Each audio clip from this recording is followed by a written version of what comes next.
Hi உங்கள் எல்லாத்துக்கும் வணக்கம். நான் இன்றைக்கி பேசுகிற ஒரு டாபிக் ரொம்ப முக்கியமான டாபிக். ஆக்சுவலாக நான் ட்ரம்ப் அவர்கள் தலைக்கணை ரொம்ப அதிகமாக ஏறி ட்விட்டர்லேயே ஈரானை உரையில அழிச்சிடும் சொல்லியிருக்காரு. ஸோ நேற்று சொன்னார், ஈரானும் பதிலுக்கு நானும் உங்களை அடிப்பேன், 1.5 கோடி வீரர்கள் ரெடியாக இருக்கும்னு சொல்லியிருக்காரு. ஸோ இது உலகம் முழுக்க ஒரு பேசும் பொருளாகிட்டு. அதுக்கப்புறம் சீஸ் ஃபயர் போர் நிறுத்தத்துக்கு 2 வாரம் அமெரிக்கா ஒத்துக்குச்சுன்னு சொல்லியிருக்காங்க. ஏன்னா ஈரானுக்கு வெற்றியாக தான் பார்ப்பாங்க. ஏன்னா அமெரிக்காவே போர் நிறுத்தத்துக்கு போர் நிறுத்த பணம் வந்திருக்காங்க. ஏன்னா ட்ரம்ப்புக்கு எதிராக அமெரிக்க மக்கள் எதிராக இருக்காங்க. 60-70% மக்கள் எதிராக இருக்காங்க. ட்ரம்ப்பை நீக்கணும்னு சொல்லிக்கிட்டு செனாட் சபையில் தீர்மானம் பண்ணுற அளவுக்கு ஆயிடுச்சு. ஏன்னா ரொம்ப ஒரு தலகணம் போயிட்டு ஈரானே சிவனேன்னு இருந்தான்.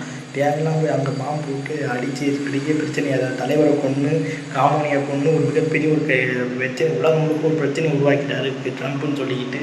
ஏன்னா இந்த சீஸ் ஃபயர்னு சொல்லுவாங்க, போர் நிறுத்தத்துக்கு அமெரிக்கா ஓகே சொல்லிடுச்சு. ஆனால் 2 வாரத்துக்கு போர் நிறுத்தி இதனால் என்னென்னா ஹார்மோஸ் கால்வாய் வழியாக போகிற எல்லா கப்பலும் வரி கொடுக்கணும், போகிற ரொம்ப இது பண்ணனால வரி கொடுக்கணும்னு சொல்லிட்டு ஈரான் சொல்கிறது. ஏன் ஓமனும் இந்த ஓமன் நாட்டுக்கும் இந்த வரி பகிர்வு ஓமன் நாடு வரிப்பகிர்வு கொடுக்கப்படும் சொல்லியிருக்காங்க. ஈரான் இது மாதிரி பேசுறதுனால ஓமனுக்கு நீங்கள் தான் எங்கள் காம்படிஷன் தரணும்னு ஒரு பக்கம் பேசிட்டு இருக்காங்க. ஸோ இனிமேல் என்ன வந்தாலும்னா ஈரான் வழியாக ஒரு கப்பல் கிட்டத்தட்ட 1 கோடிலேருந்து 10 கோடி ரூபாய் கப்பல் கட்டணும் ஈரானுக்கு.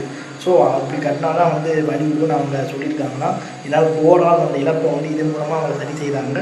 ஸோ இப்போ உலகம் ஓரளவுக்கு சரியாக இருக்குது. எரிசக்தியோடைய கச்சா எண்ணெயோட விநியோகம் இனிமேல் சீராகவும் நம்புகிறாங்க.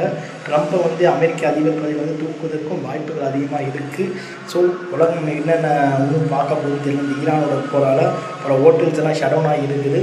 இன்னும் என்னென்ன நடக்க போகுதுன்னு நம்ம பொறுமையாக பார்த்து சொல்லி என் வீடியோ முடிச்சுக்கிறேன். ஒரு இடைப்பெறும் 130 முத்து பிரகாஷ் பாய்.